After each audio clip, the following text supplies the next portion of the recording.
they're saying women are surpassing their male peers generally. You think in the workplace? Yeah. But we still have. Like, I'm not going to say that doesn't happen, but we still have men in the highest positions, highest paid positions. That's patriarchy. Yeah. Patriarchy runs the world, and has done. Why would you allow a woman in this place? Yeah, it doesn't work for you. But you think, like, I'm just trying to work it out. So you think maybe say women and men from the same certain environments, or maybe underclassed environments, the women progress more. Yeah. I would say that I think I think there's a boys' club. So when you look at like the changing of the waves or the change of the times from like the 70s, maybe 60s, 70s, 80s, when we have like women now she's working again in this country. Women were not allowed to have a bank account until 1975 without being married or by their father. I think it's 1975. It's not long in ago. This country, women were not. A husband can rape his wife up until 1993. That's saying something. Wild.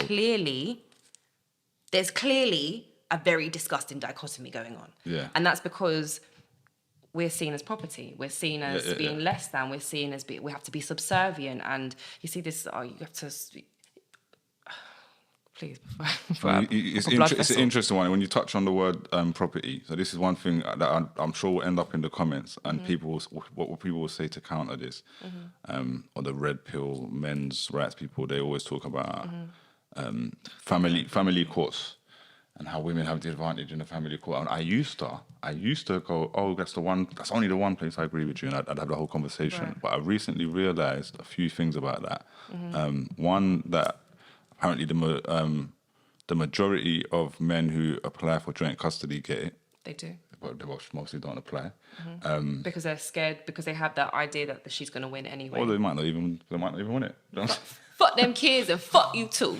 And also that basically that when that system started, and I don't have the dates, I wish I had numbers in my head, the way you just said those few things. No, because it's something that I regularly quote, that's why it's only there. But previously, a man's family, his wife and children were considered his property.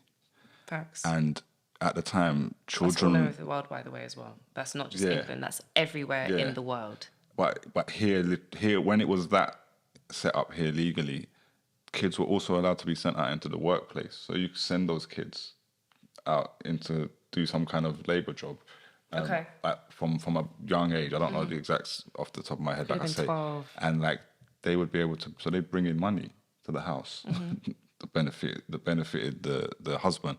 And apparently, when child labour law came in, and that is when they changed the laws in family court, so that children then kind of became a burden of the mother rather than the property of the father. Right. Okay. Yeah. Okay. That's interesting. That's actually something I'd like to read up on. Yeah, something to research, because someone else has explained it to me better than I probably have said it. But yeah, very interesting.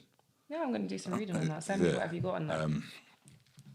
But yeah, all right, where was we? You're talking about it works in the favour of women in the child court. Yeah, I guess we covered that. I don't want to lie and say that people that lack, men and women can both be good and bad, or whatever that word is, good and bad, right?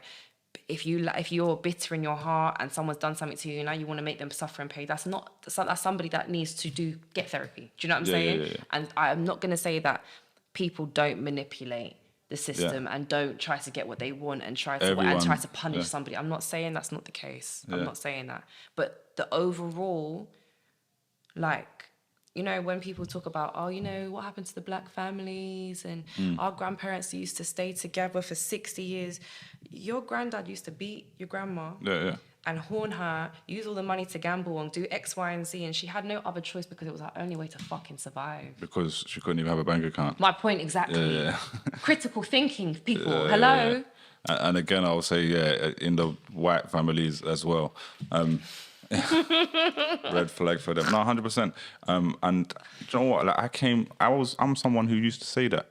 I used to say that, like, oh, what happened to the family? What happened to sticking together and all that kind of stuff?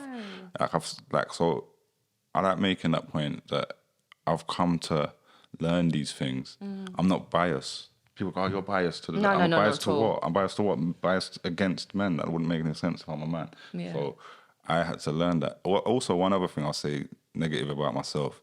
No, it's not negative. No, but just because when you said about... It made me think of it when you said about not watching Sex and the City. It reminded me, when my daughter was young, I used to not let her watch Hollyoaks. No, I wasn't allowed to watch EastEnders or Hollyoaks, but your children shouldn't be watching that anyway. Yeah, I guess so. But in my head, I'll be honest, it was because I was quite homophobic. Do you know what I'm saying? Like, no. When I deep it, it's because there was a lot... There would be like daytime... Yeah, red flag, innit? You know what I'm saying? I'm sorry, what? I wouldn't have considered myself homophobic at the time. I would have justified it in some kind of mind. And I would have said the same things these days. Say, oh yeah, but children shouldn't be exposed to it. Like, and I realised it's nonsense. Because it would be like there was like gay relationships and kissing and stuff on the TV. And like my daughter would come to me and tell me to turn it off. Like, we're not... Hollyoaks is on, we're going to turn it off. Because like Simpsons or something was on before it. And Simpsons is not one of the most... Do you know what I mean? So the red flag for me. But yeah, that's something that I had to... Would you consider yourself homophobic now? Not in the same way, no. But at the same time...